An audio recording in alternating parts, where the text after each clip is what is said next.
So, Ceri, what about the impact of having a new baby on the relationship? Yeah, so there's a big impact, isn't it? You've gone from 2 to 3.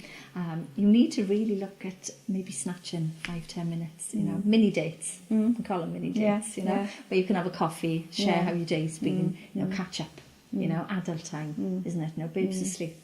You know, use those Seize the times. moment. Seize those moments, absolutely. And then the other one is about being honest, really, isn't it? Honest about your feelings, you know, recognising their feelings as well, because you might have noticed that your partner's not okay.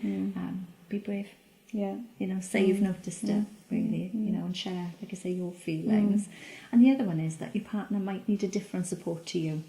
You know, so allow that to happen, isn't it? You know, that could be online support, that could be friendship, family, or it could be one of the new groups that I've seen lately, you know, like the Dad's Walking group, you know, where they get together and they can talk in a different way, perhaps, you know. Get support outside of the relationship as well as within it. Get support outside, yeah, you know, that joins up, isn't it? Yeah, I think those would be. So, Rachel, what would you say your 3 points would be for relationships?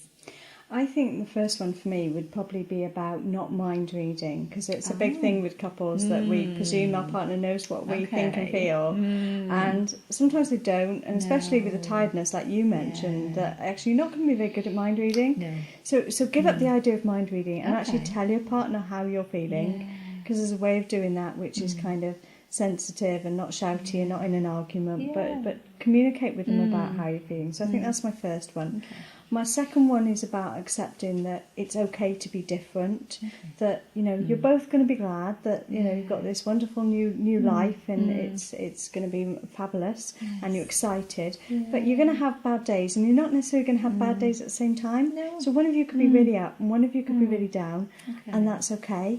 In some ways it's almost like a good thing that one of you can still be upbeat and doing what needs to be done while the other has a bad day. So it's okay to be different is my second point. I think the third thing for me is that I quite often see people who are reticent to share their feelings with their partner because they want to overprotect them.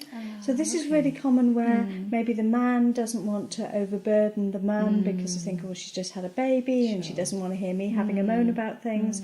So there's a good reason why you overprotect, but actually it means that you can kind of get barriers coming up between you.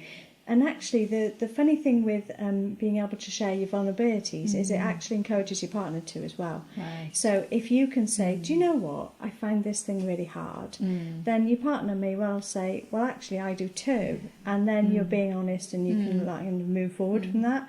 But if you're both trying to overprotect each other, and it can just lead to kind of a building up a kind of isolation, and that's not going to help your relationship. So even though you're doing it for the right reasons, trying to overprotect them because they're really knackered, it's not always the right thing to do.